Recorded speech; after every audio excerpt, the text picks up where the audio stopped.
Salut à tous, c'est Julien, vous regardez le Vintubateur et c'est plutôt bien. Le 11 février, je me suis rendu sur la manifestation Sous les pavés la vigne à Bordeaux. Manifestation entièrement tournée sur des vignerons qui produisent des vins issus de l'agriculture biologique, biodynamique et sans intrants, donc dit naturel.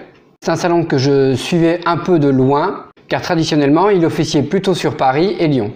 Et de l'avoir enfin à proximité, ça m'a donné envie d'y amener ma caméra afin de réaliser un sujet, et je tiens d'ailleurs à remercier les organisateurs, Nourriture Fût et Rue 89, pour leur professionnalisme et leur gentillesse.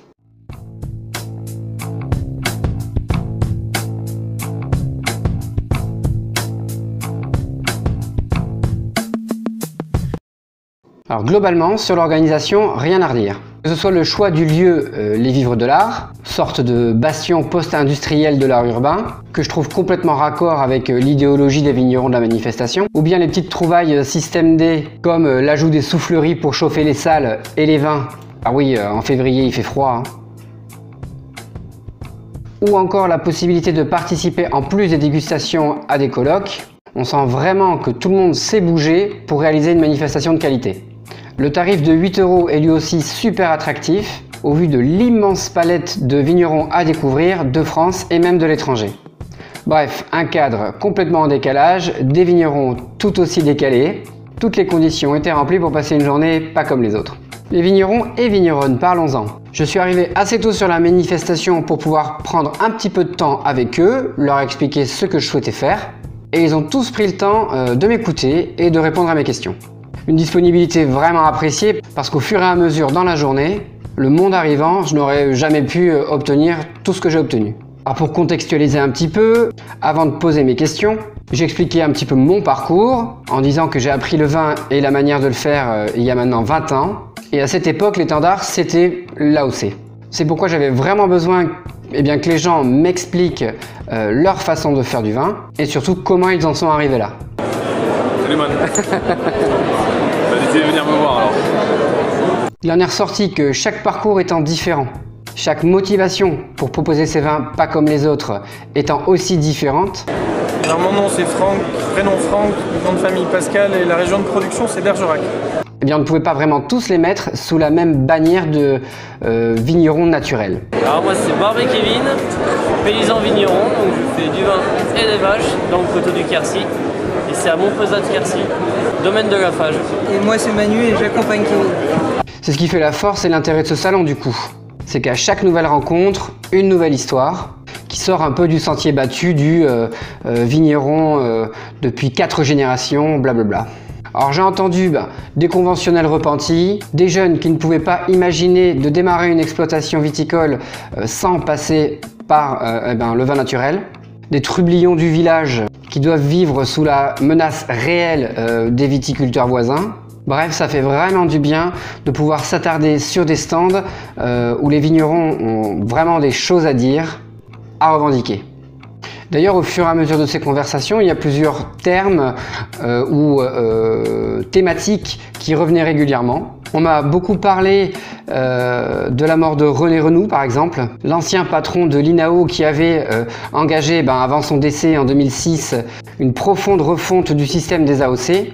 Et en me renseignant un petit peu sur le travail du bonhomme, d'ailleurs je mets des liens dans la description en dessous pour ceux que ça intéresse, je me suis rendu compte qu'il partageait aussi ces valeurs d'arrêter de produire des vins uniformisés et qu'il fallait laisser la possibilité à des vignerons de produire des vins qui sortent un petit peu de ce schéma productiviste qui fait tant de mal à nos terroirs. C'est d'ailleurs pour ça que beaucoup des vignerons que j'ai vus à cette manifestation se revendiquaient de la dénomination vin de table. Donc c'est Zacmo 2014, c'est à 100% Mosaque. En bas de table. Combattre l'uniformisation, c'est vraiment le maître mot de tous ces vignerons. Et moi qui suis un convaincu du bien fondé du cahier des charges de l'appellation, là c'était une nouvelle façon d'imaginer la façon de faire du vin. Plus avec mes critères classiques, mais plutôt avec l'idée de celui qui le produit. Et c'est en ça que le fait de pouvoir déguster ces vins en face du producteur était un vrai plus, Parce qu'honnêtement, et c'est là où on va passer sur la partie de la vidéo la plus difficile, si je n'avais pas eu leurs mots, leurs outils d'analyse pour appréhender les vins, dans la majeure partie des cas, je serais reparti en me disant que ce que j'avais goûté était déviant. Alors entendons-nous bien, j'utilise ce terme sans crainte parce que je me suis permis de débattre de ce sujet avec eux vraiment à bâton rompu. Et oui, tout ce qu'on peut reprocher aux qualités organoleptiques des vins dits nature se trouvait dans les verres que je goûtais. Pas super sectionné avec ses notes de réduction sur certains rouges ou d'oxydation sur les blancs, des longueurs parfois inexistantes. Bref, ce qu'il faut comprendre, c'est que mon palais a vraiment été bousculé. Mais heureusement, je savais que c'était ce qui allait m'arriver.